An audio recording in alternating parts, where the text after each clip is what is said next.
It's the Adam Ragusia Podcast, episode 59, coming to you from just off of the National Mall in Washington, D.C. The Washington Monument is over my shoulder for those watching on home video. I'm happy to report that I am not the only a-hole out here doing a selfie shot right now. It's D.C., so yeah.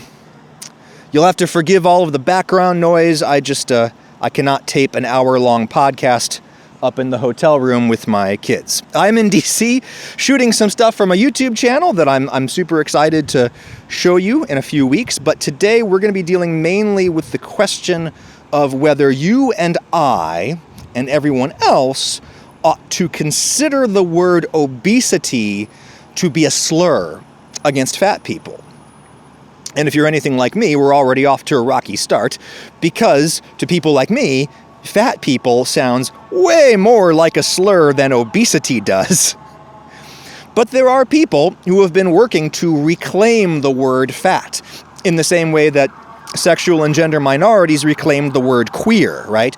Queer is a very old Germanic word that was used for centuries to mean strange or unusual in a bad way, like worthy of suspicion.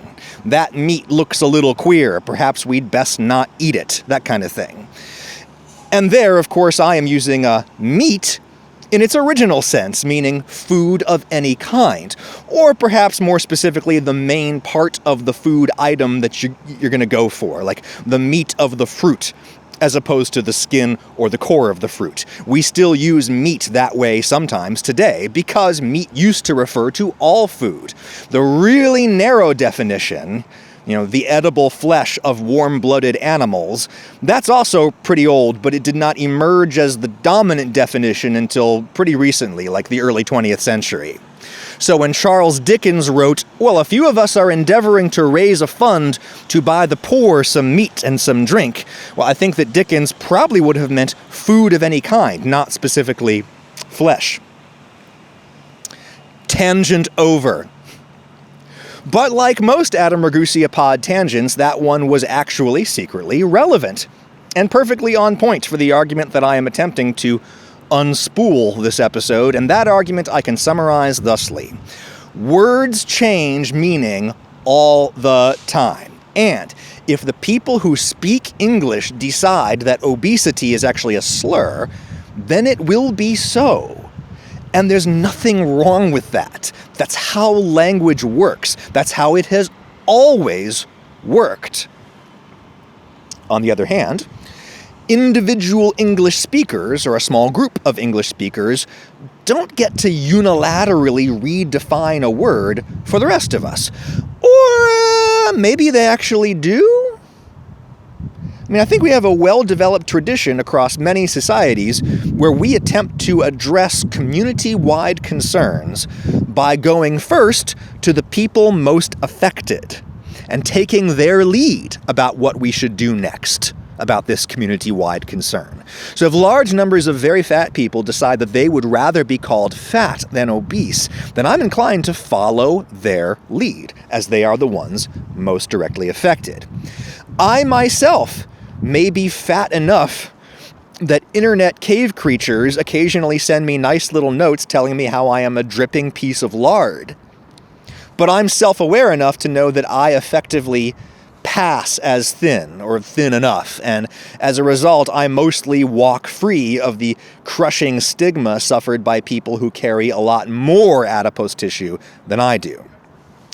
Such as, perhaps, the author of an email that I received in response to my recent podcast episode about incretin mimetic drugs like Ozempic, which I called the beginning of the end of the obesity pandemic. I remain very excited about the promise of those drugs, though I would like to briefly amend that episode to mention another very promising avenue of treatment that scientists are exploring, and this one involves literally transplanting gut microbes from a skinny subject into a fat subject, and the fat subject gets skinnier. That's been done in rodent studies, and similar fecal microbiota transplants have been done in humans to treat other diseases. That's another very promising avenue of research, and it may work on the same underlying mechanism as drugs like Ozempic, and that is to control the release of energy-regulating hormones generated in the gut in response to your food. I should have talked about that when I talked about the new incretin mimetic drugs, but it fits nicely into this episode too, because if you can make a fat mouse thin by transplanting poop from a skinny mouse into a fat mouse's entrails, which is what they did, if that's true, then that really bolsters the notion that obesity is a disease that happens to you, as opposed to a lifestyle choice that you inflict upon yourself. And that really should inform how people like me take emails like the one that I got in response to the Ozempic episode. I'm not going to quote this email directly or tell you anything about the person who sent it because I want zero risk of internet sleuths finding this person and subjecting them to abuse. This person wrote to express their disappointment with me and my episode, though to their credit, they acknowledged they had not listened to it all the way through. They said they found the very little of the episode that they had encountered to be triggering, so they instead skimmed the transcript of the episode. I should say that I do captions for every single episode, either personally myself or sometimes I have a company that I use that does human transcripts of all of my stuff, and all of that goes into the YouTube version of the podcast episode, and so you can always watch the YouTube version with captions on, or you can hit the transcript button in YouTube and just read the whole thing. So this person wrote me and said that they had skimmed the transcript, but they acknowledged that they had not read the episode thoroughly because they found it too triggering. The title, you may recall, was The End of Obesity, and let's jump off the ride right there to discuss this concept of triggering conversation or content. Trigger in this context is short for trauma trigger, and that is an idea that comes from the study of post-traumatic stress disorder. It's a decades-old concept. It's also been called a trauma stressor, or a trauma stimulus, or a trauma reminder. Trauma reminder is good because of how self-explanatory it is, but I reckon that it's also bad because it sounds a little too mild, Trigger already has a violent connotation and therefore seems to fit this phenomenon better, my humble opinion. The way the mental health disciplines generally consider it, trauma triggers are things you associate so strongly with a past traumatic experience that being exposed to those triggers goes beyond simply making you uncomfortable. All of the established scientific or clinical definitions that I can find mention this. For it to be a trauma trigger, as they define it, it has to elicit uncontrollable responses, which could range from sweaty palms to total hysteria, right? And what is a trauma? Well, the DSM-5 definition is exposure to actual or threatened death, serious injury, or sexual violence. That could include suffering those events yourself, or witnessing someone else suffer those events, or hearing about it happening to someone you love, etc. So let's get into examples, right? Here is a true restaurant-based story of bodily and psychological trauma.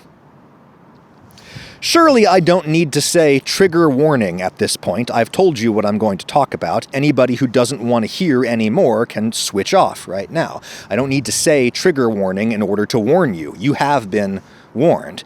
But I still understand why people say trigger warning anyway, even when everyone has already been warned. Saying trigger warning serves to underline the point, in case not everybody was paying attention when you explained what you were going to be talking about. It also creates a beat of pause, which is important, because you can't just spring on people that you're going to talk about something awful and then immediately launch into describing the awful thing.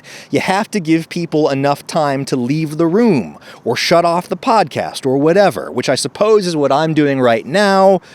I'm stalling to give people time before I launch into a story of bodily and psychological trauma that occurred in a burger restaurant in the 1980s. It's not that bad. Nobody dies. Nobody gets assaulted. And this is not my story. This is a story told by my dear friend Benjamin R. Harrison, host of 2 Star Trek recap podcasts that I talk about all the time. The Greatest Trek, where they review new Trek series, and The Greatest Generation, where they review to the next generation, and now they're into Voyager. I write the music for those shows, and I come on those shows sometimes, just as they come on my shows sometimes. So Ben, from the Greatest Trek, Greatest Generation podcasts, Ben told this story on his podcast, so I am not betraying any trust by relaying his story to you. He's already told this in public. So, when Ben was a little boy, he was eating in a burger restaurant, and he reached for the ketchup. The cap on the bottle of ketchup was loose, so when he turned the bottle over, all the ketchup came gushing out all over the table like blood. And at that exact moment, a blood-curdling scream came from the kitchen of this restaurant, where a woman working back there accidentally dropped her wedding ring into the deep fryer and just instinctively reached in to retrieve it before she had had a moment to think it through. By the way, when I did the yeast versus cake donut video recently at Status Dough in Knoxville, Tennessee, those guys told me a nearly identical story about someone that they had worked with. This is apparently a thing that happens around deep fryers. Stuff falls in sometimes, and if everything happens fast enough, people just reach in to get it back without thinking. Obviously, sticking your bare or plastic-gloved hand into bubbling oil is going to result in horrific injuries. The woman who dropped her ring into the fryer had a trauma that day. Little Ben Harrison had a bad day too, because remember, he was just a little kid when he heard that blood-curdling scream come from the kitchen. And it happened at the exact moment when he spilled the red ketchup all over the table. So in his little boy mind, he was responsible. He spilled the ketchup, and then a lady screamed like she had stuck her hand into a fryolator, because she did.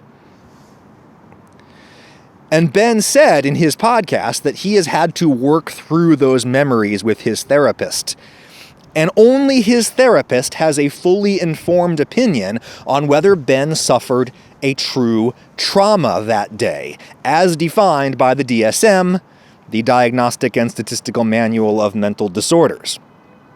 And only Ben's therapist has a fully informed opinion on whether ketchup is an uncomfortable reminder of an unpleasant childhood experience, or if it is a true trauma trigger for Ben. That is, a stimulus so linked with a true trauma in a person's brain that the stimulus alone results in literal flashbacks or phantom pain or uncontrollable terror, like something bigger than just discomfort.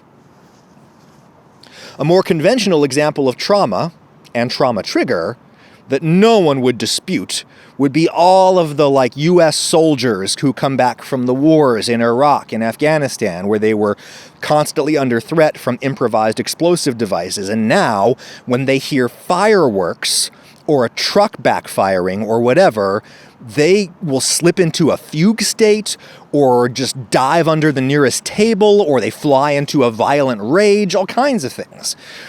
The trauma was getting blown up by an IED, or watching your best friend get blown up by an IED, etc. The trigger is the loud noises that remind you of that. In this example, this theoretical soldier experienced something incredibly painful and scary that coincided with a loud noise. And so, as an evolutionary adaptation, the soldier's brain learns that loud noises equal mortal peril.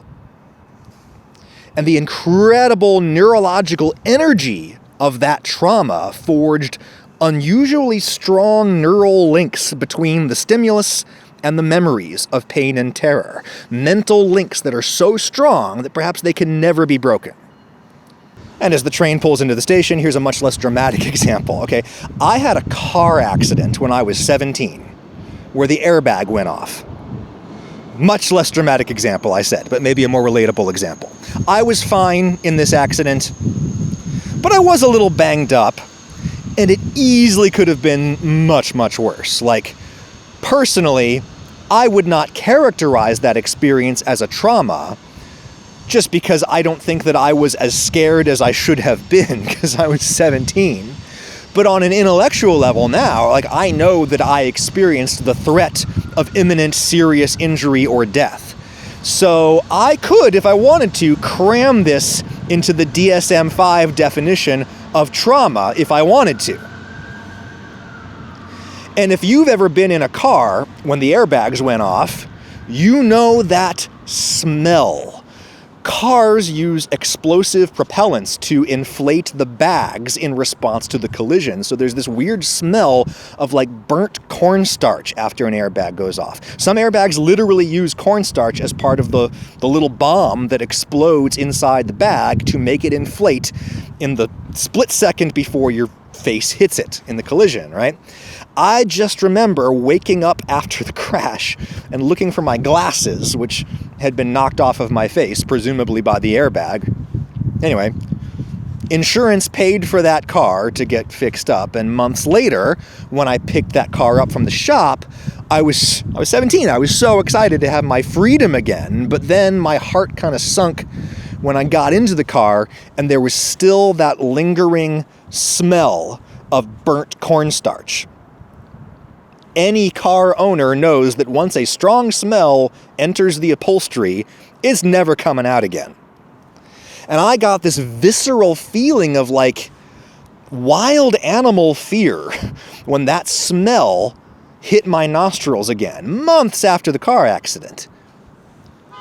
Was that a trauma trigger? I wouldn't call it that, because as I recall, it was just a feeling that I was able to control, right? It was a feeling I was able to control, because after all, the accident wasn't that big of a deal to me. Nearly everybody who drives has an accident like that at some point. But I'm probably not the best judge of whether I was traumatized or triggered. Maybe the fear I felt getting into that car affected me in ways that I did not perceive. Maybe I drove kind of erratically after picking up that car from the shop because my adrenaline was pumping in response to that smell that's linked with a scary experience in my mind. Maybe I was mean to my family or like my girlfriend that day in a way that I don't remember, but they do. Who knows? Then there's the time that my older kid burned his hand on the new oven in our just renovated kitchen at the old house in Georgia. We loved that kitchen. We were so excited to have finished it. It was really the first big purchase that we made with my new YouTube money. And then my boy burned his hand really badly on the oven. And the scream still echoes in my skull to this moment. In the days and weeks after that accident, every time I went back into that kitchen, I got this awful feeling in the pit of my stomach. The sights and the smells of that room were linked with that scream in my mind. And any parent knows that pain experienced by your child hurts you like 10 times more than pain that you experience yourself. So I definitely consider that experience to have been a mild trauma for me. Was the kitchen a true trauma trigger for me? I don't know. I mean, it sucked that I was no longer excited by that kitchen. I still felt in control of my feelings, though. I suppose, again, I'm not the best person to be the judge of that. I suppose there was a period when I found myself avoiding going into that kitchen whenever possible because of the feeling that I got when I walked in there. And in that sense, you could say that that traumatic memory interfered with my daily life. And that's something that mental health people often use as an indicator of pathology, right? A feeling or a behavior is a problem for you if it actually causes a problem for you, which I suppose this did. You know? It made a little problem for me, not a huge problem, as I was obviously able to go into that kitchen to film all of the videos that I filmed in there. When money was on the line, I was able to summon the courage to enter that room, no problem. Maybe if I missed out on paying gigs because I was too scared to smell that kitchen again, then definitely I would call that a trauma trigger of some kind. I've had no extremely traumatic experiences, and therefore I don't think I have any serious triggers. To try to imagine real post-traumatic stress, I summon that bad feeling that I used to get in that kitchen, and I try to multiply it by 100 in my head. And I figure then maybe that's what it feels like for an Iraq veteran on the 4th of July when yahoos like me set off fireworks. So, this emailer who wrote to complain about my previous episode, The End of Obesity, this emailer said, in words similar to these, this person said, "I am a fat person, and your use of the word obesity, and talking about obesity cures and all of that, that triggered me." Or rather, this person was worried that listening to the episode in full would trigger them, and they wished that I would not have put them in that position.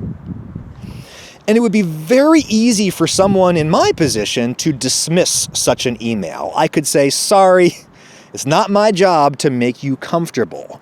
If anything, my job is the opposite. My job is to help you explore areas of knowledge or areas of thought that are important and that push you out of your comfort zone, things you wouldn't come to yourself, right?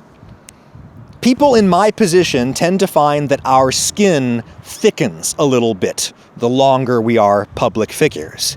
And as a person who discusses controversial topics for a mass audience on the internet, I am trying to take my online security a little more seriously lately, and I've done so with the assistance of Aura, sponsor of this episode. Get a 14-day free trial right now at aura.com/Adam. Why might you need Aura? Well, search yourself online right now. See how much personal information you can find about yourself. It's probably a lot. Because your information is for sale all over the internet. Plus, governments, like this one in Washington here, they put your information online, like property records that could be used to find your address. Those are legally public documents, though often practically difficult to find. People Finder websites have bots that scrape all of those hard-to-search primary sources, and then bam, your address or phone number or names of close relatives might be easily searchable online. As a semi-public figure, I worry about crazies coming after me. It's happened before. But everybody has security concerns online, and Aura is the one app that you need. No need to sign up for multiple services like password managers or VPNs. With an Aura membership, they will search for your private info online, and if they find it on like a legitimate website, Aura will send an email requesting that website take down your information. Because People Finder websites are required to take your stuff down upon request. It's just too much work for me to constantly do that on my own and follow up all the time. Also, Aura looks for your personal info on illegitimate platforms like the dark web. And if they find your passwords or whatever, they will help you to decide what to do about it to protect yourself. With Aura, you also get parental controls, you get a password manager, you get a VPN, you get antivirus, identity theft insurance, and more for one affordable price. You can either let people profit off of your information while compromising your security, or you can go to aura.com/Adam and get that 14-day free trial. Find out how often they find your info on the dark web. Thank you, Aura. So anyway, if somebody emails me and says, hey, that topic you talked about on your show made me uncomfortable, it would be very easy for me, Adam, to say, well, sorry, it's not my job to make you comfortable.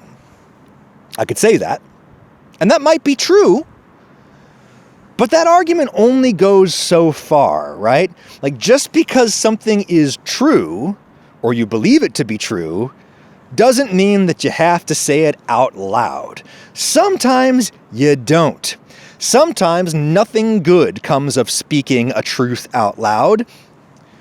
When I was taking the elevator down through the hotel just now to come down here to the mall and record, so the dude who was next to me in the elevator, he just totally blew ass, right? He straight up stunk up the elevator. And I could have turned to him and I could have said, dude, you farted. And that would have been true, but what good comes of saying that out loud? Zero. Just breathe through your mouth, get on with your life. Calling an individual person obese, that's something you generally avoid doing, right? Unless there's some specific reason to. Like if I'm your doctor and I need to talk to you about your health, I might call you obese. But even then, I'd probably soften the language somewhat, right? I would say, in patients with obesity, we really worry about blood lipids, and so I want to be sure to check your blood lipids today, or something like that. However, if that patient was just one person in a study group of 1,000 patients, I might say something like, well, patients in the study group were all either class 2 or class 3 obese. And that's not nearly as socially delicate because we're talking about people in the aggregate as opposed to singling out an individual. So we don't have to be as delicate. All of us, we are all constantly moderating what we say and how we say it based upon who we're talking to, and when we're talking to them, and where we're talking to them, and what we're talking about. All the parties in any given communication are constantly negotiating expectations about what's in bounds and what's out of bounds in conversation. Like, I try to be really sex positive as a person and a parent. I'm all about destigmatizing pleasure and all of that, but I'm still not going to rocket into a detailed description of some aspect of my sex life right now, even though I think it's perfectly fine to talk about that stuff. And maybe I will talk about it in detail in some other venue, you know? But the listeners of this podcast have a certain expectation about what we're going to talk about and how we're going to talk about it. And hardcore bedroom details would be out of bounds here, unless I really eased you into it, so to speak, and gave people plenty of time to opt out if they wanted to.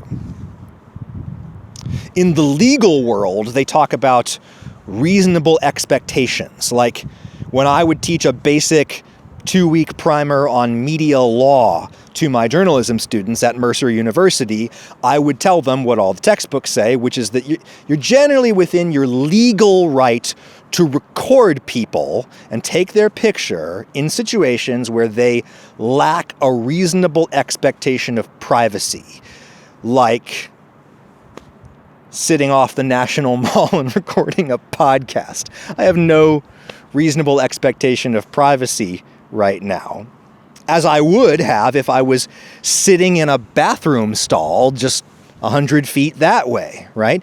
People have a reasonable expectation of privacy in the bathroom, even if it's a public bathroom. Do listeners of this podcast have a reasonable expectation that they will not be made to hear about the social and medical dimensions of fatness? I don't think so. I think I've done a pretty good job establishing that we mostly talk about food and adjacent topics here.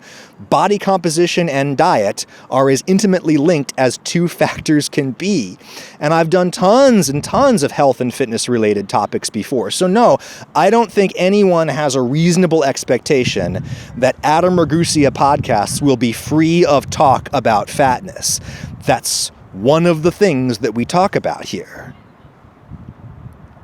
But it's not just what you talk about, it's how you talk about it, right? You can talk about fatness without calling it a pandemic, which is the word I use, and it's a classification that we use for diseases, right? It's kind of a loaded term, accurate as it may be.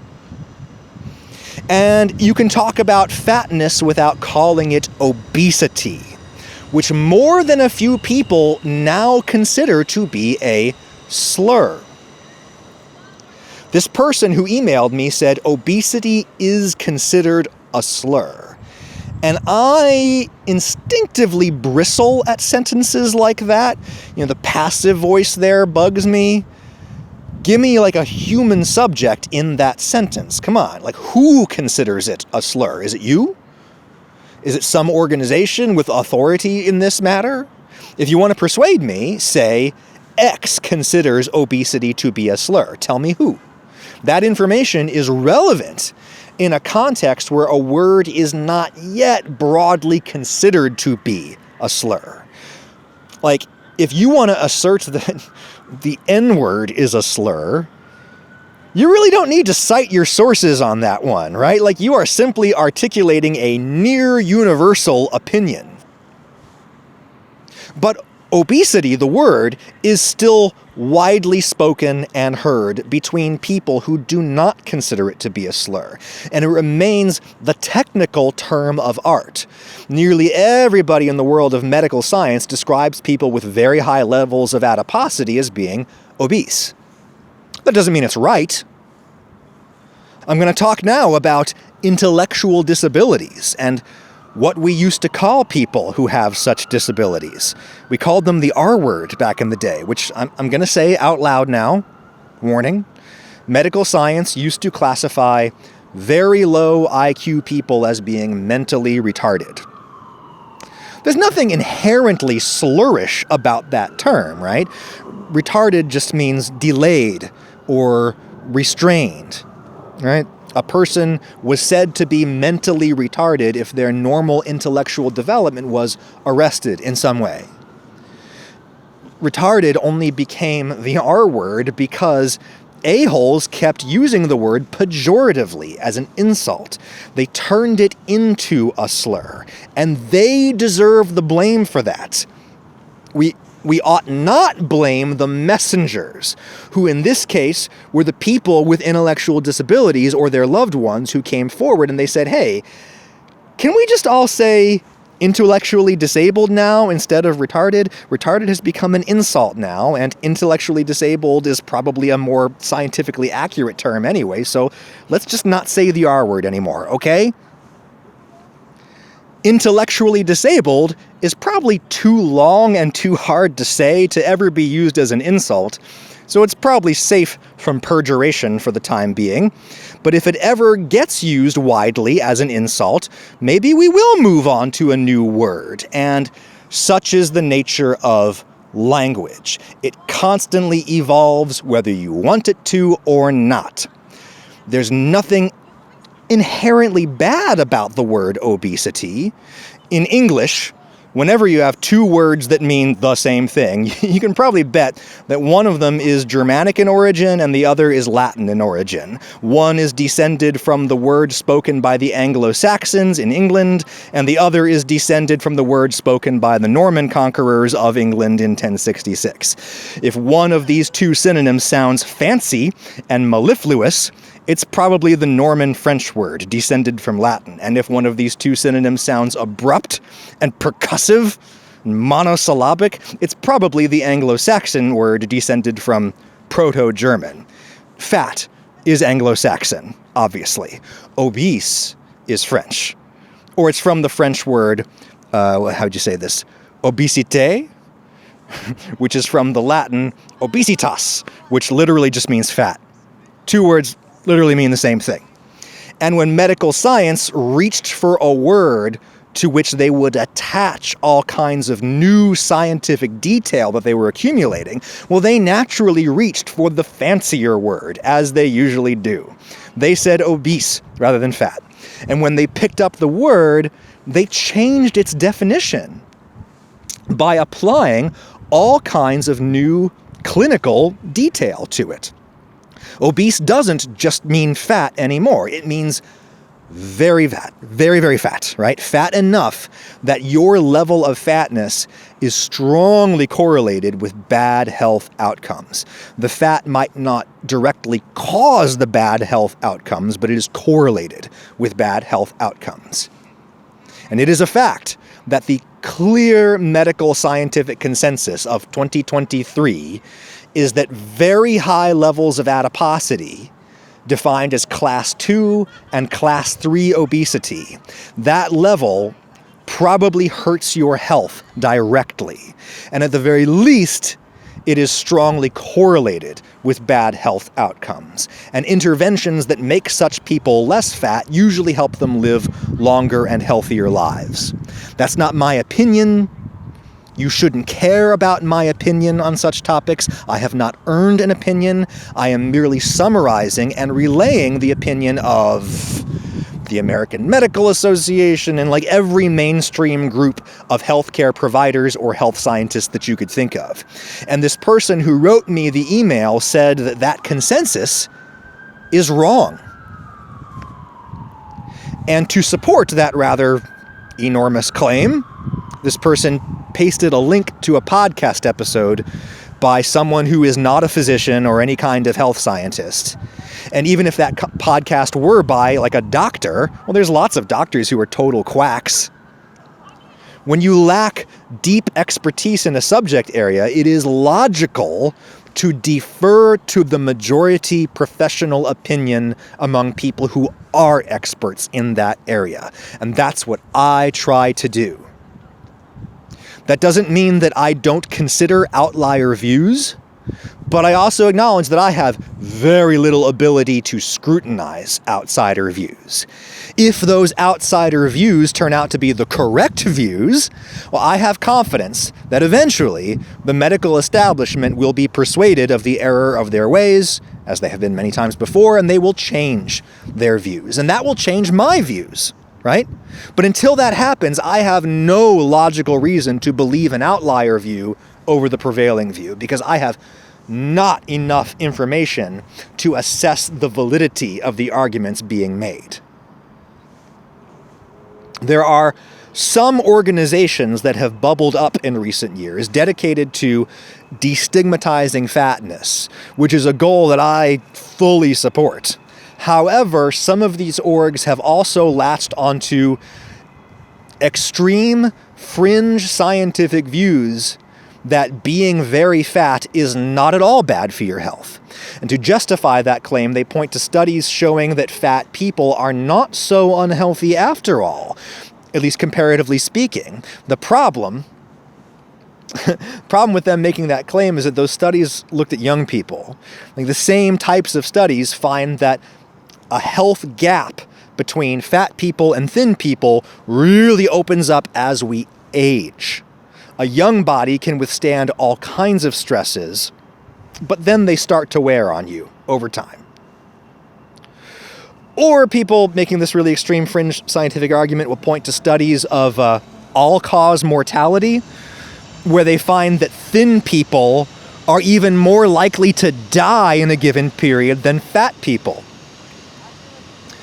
And what those studies don't take into account is that people tend to lose a lot of weight in the final years and months of their life.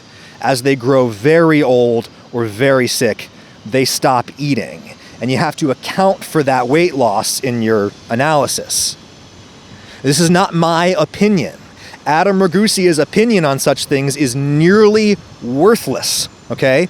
That is the easily Googleable opinion of mainstream modern medical science, which remains the best game in town, despite all its flaws. If you want the real deal, go to Google Scholar, search for recent meta-analyses or literature reviews on obesity and longevity, or obesity and cardiovascular disease, obesity and health, whatever. They all come to the same basic conclusion that being very fat is probably directly bad for your health. There is controversy within the field about how fat is too fat, how thin is too thin, how best to measure these things. I mean, everyone agrees that BMI is a flawed metric, but it's the best we have at the population level. There is scientific debate about the extent to which fatness hurts people versus the extent to which fat phobia hurts people by interfering with their medical care and subjecting them to psychological stress, which can manifest as physiological stress. That's all I said in that episode, and that's all true to the best of my knowledge. That is the mainstream scientific view. And this person who sent me an email said, it's wrong. And maybe it is. But nobody actually knows that yet. Time will tell, as it has done for all of the other huge things that science used to get wrong, and now they get it right.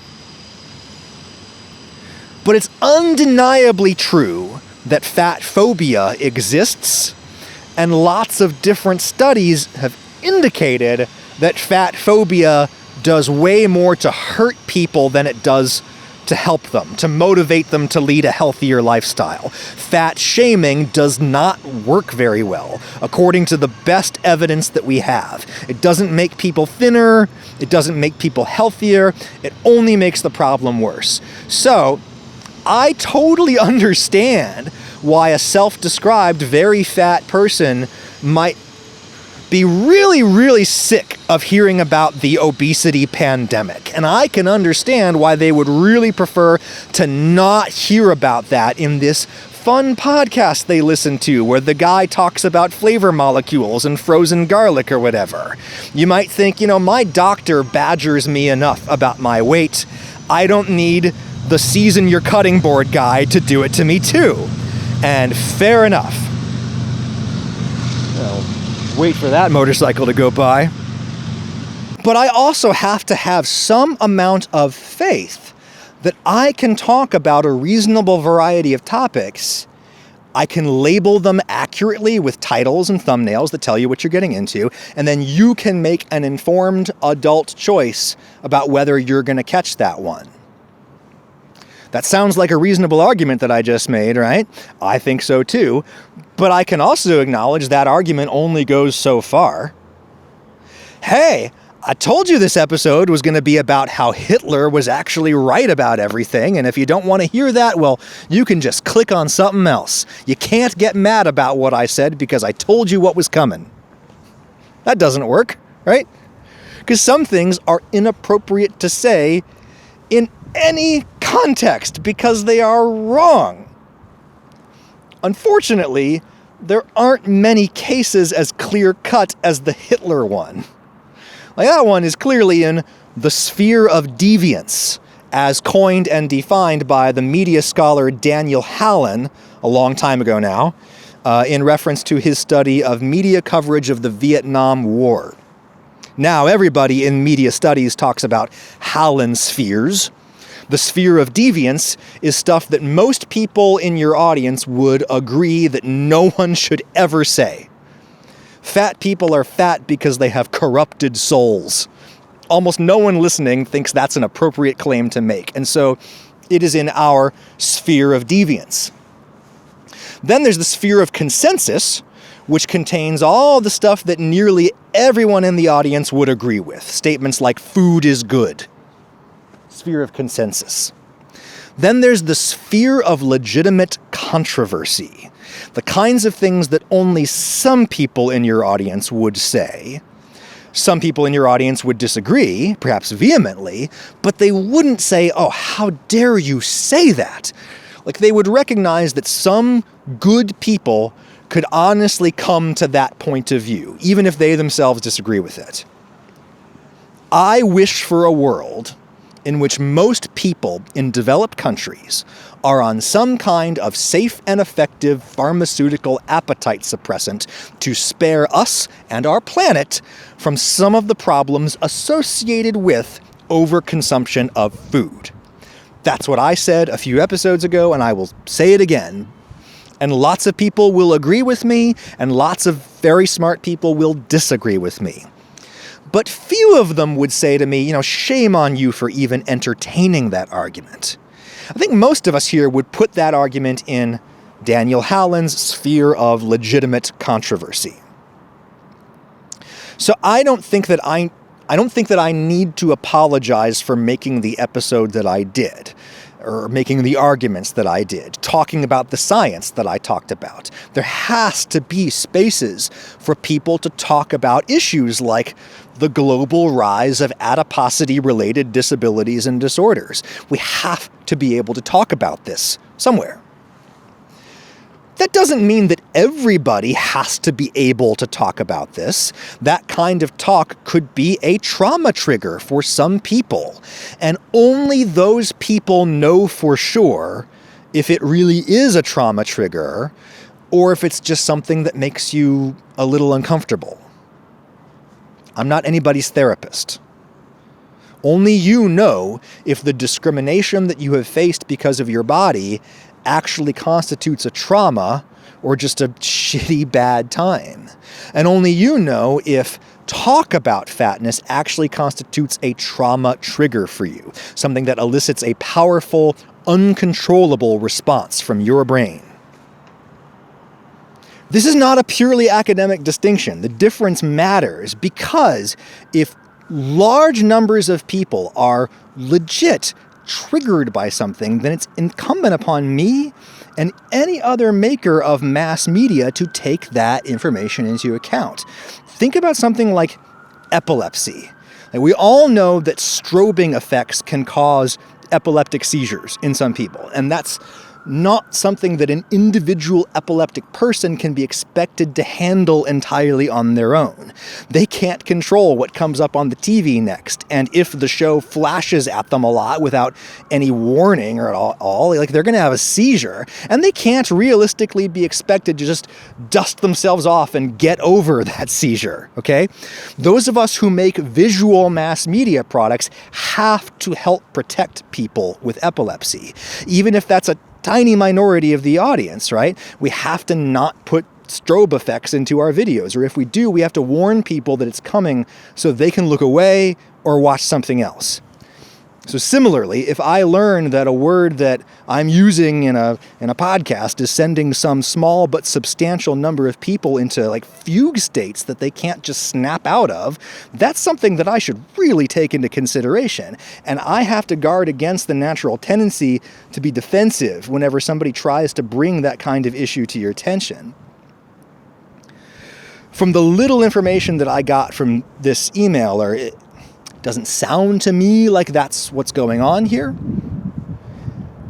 If there's a topic that you think people have a legitimate right to discuss, but it really upsets you to hear about it, then I think that that's mainly a you problem.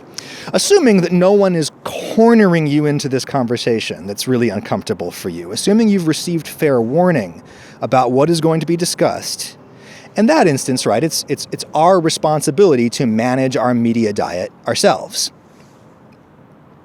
But if this emailer were here right now, what they would probably say is, well, it's not just about me and my discomfort, Adam. It's about you using a slur. You shouldn't say that, regardless of what effect the word has on one person in the audience. And I think that is a strong argument if the word in question is legitimately slur. And let us finally interrogate the word obese and the case against it. I've read all the arguments that I can from smart, informed people in the health world who think that obese is a slur.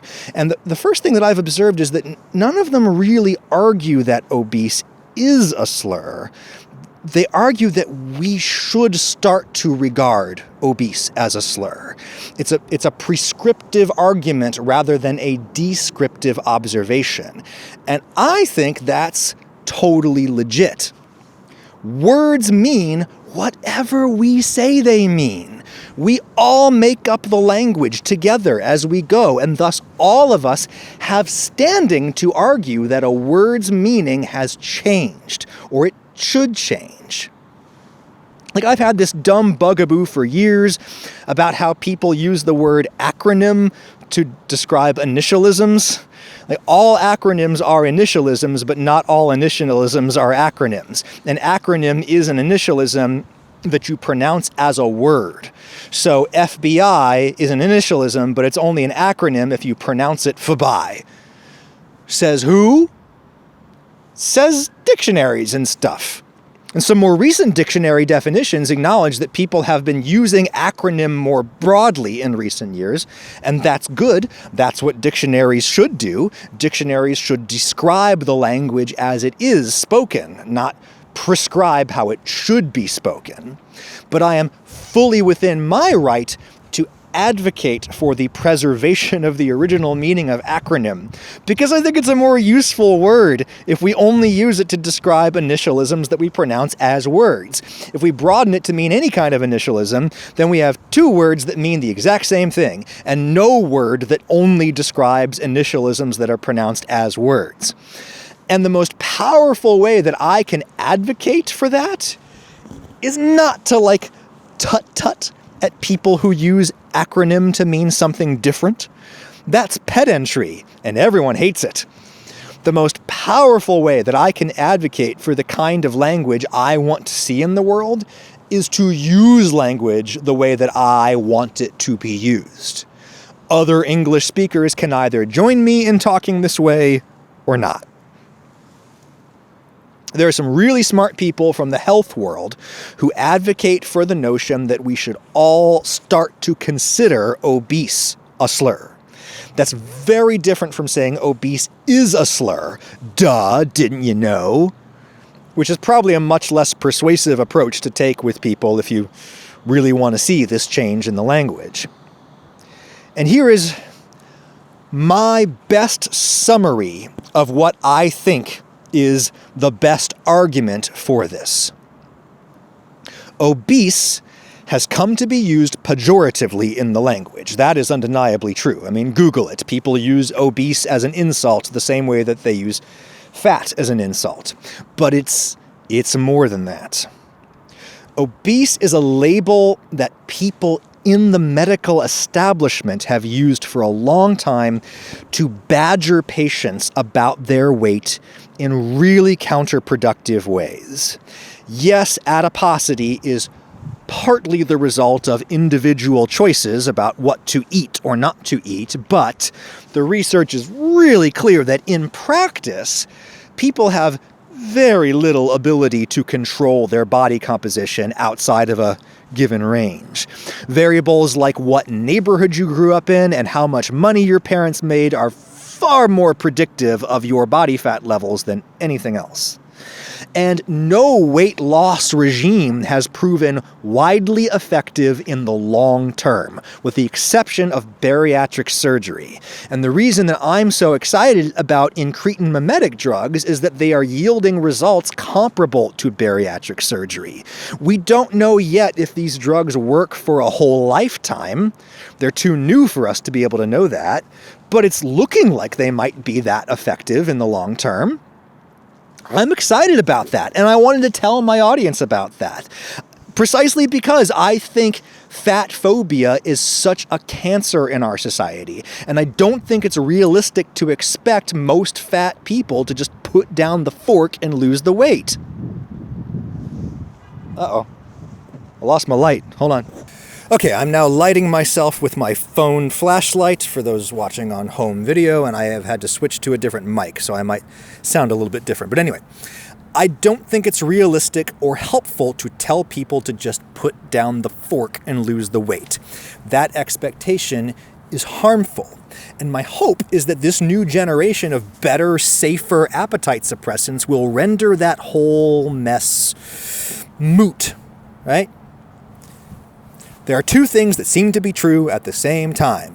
One, being very fat is a serious health risk, and 2, badgering people about their weight is also a serious health risk because it makes them less likely to go to the doctor and all kinds of other problems. Both of those things can be true at the same time, and they are both true according to the best evidence that we have. To lots of people, the word obese has nonetheless been fatally tainted. Not really by the internet cave dwellers who use it as an insult, but rather the word has been tainted by people in the healthcare establishment who have done a lot of things wrong in their approach to this problem. Also, obesity is a word that gets misapplied in the healthcare world all the time. If a provider labels you as obese purely on the basis of your BMI, your height to weight ratio, that's bad if you're among the people for whom the conventional BMI categories don't really apply. If you're particularly muscular, or if you're a woman, or you're anyone other than the white European men for whom the BMI categories were originally designated, you might get labeled as being obese when you really are not. Remember that I am technically obese. You've seen me. You think I'm obese? There are better, more scientific terms that we could use that don't have such a harmful connotation. And here's one that has been floating around for a few years now. Adiposity-based chronic disease, ABCD, which would only be an acronym if you pronounced it ABCDA. Adiposity-based disease sounds pretty good to me, not just because it is untainted by past objectionable uses, but also because it is more precise. The problem isn't weight, it's adiposity, it's body fat, and lots of body fat might not always be bad in and of itself. Fat people tend to have high blood pressure, and high blood pressure tends to give people heart attacks and strokes, but that doesn't necessarily mean that fat gives you the heart attack. The same cluster of genetic and lifestyle factors that makes you likely to be fat may also, incidentally, give you high blood pressure, and that's what kills you, not the fat. But as we have discussed previously, there's lots of other cases in which scientists think that fat directly does hurt people. There's obvious examples like all of the mobility problems caused by lots of body fat, and then there's less obvious stuff, like the particular kind of fat cells in your abdomen seem to cause inflammatory responses in the rest of the body that might lead to heart disease, for example. So by saying adiposity-based disease, we're being more specific.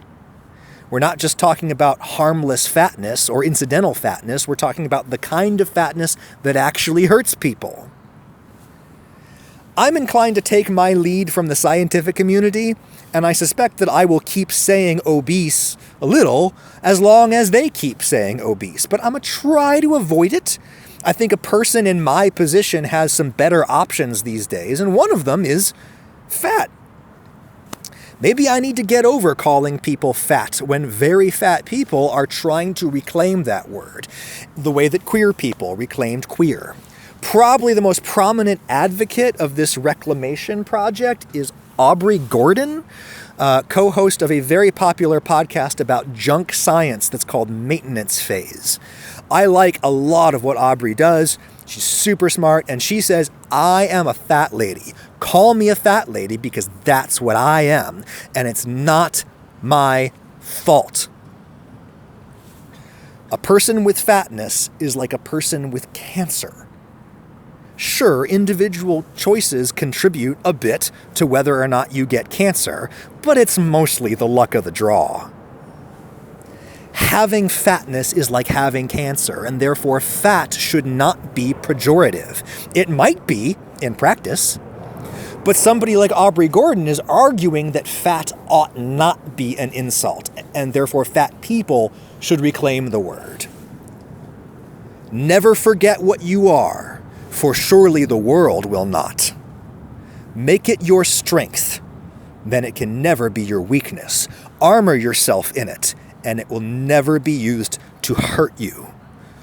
George R.R. Martin, a fat person, wrote, in the voice of his character with dwarfism, Tyrion Lannister, a character who is often Martin's proxy in his stories, I think. And I think that's pretty damn good advice. Why do you think I call attention to my adiposity all the time? I want to defang all of the people on the internet who want to hurt me with comments about my body, and such people do exist. Many, many more people just listen happily to the Adam Ragusea podcast. When they send an email or they post a comment, it's usually something positive and kind, or it's like a yes and statement, or sometimes it's a perfectly polite and legitimate yes but comment, and sometimes it is a full-on denunciation of what I said or did, but it's a good faith argument from someone with good intentions, and it might even be a little bit right. And so I should take it seriously. And I think that was the case with this email that we've been discussing for the last hour. There was a right thing in there, I think. You can send any kind of message you want to askadamquestions@gmail.com. That's where I gather audience material to use in this podcast. Send me a video or audio file attached if you want me to actually use it in the show. I'm excited to go back up to my fancy DC hotel room and go to sleep. And then I'm excited to go back to Tennessee and to start writing and editing all of the videos that I'm going to get out of this visit to Washington here. Spoiler alert, space food. Make good choices. I'll talk to you next time.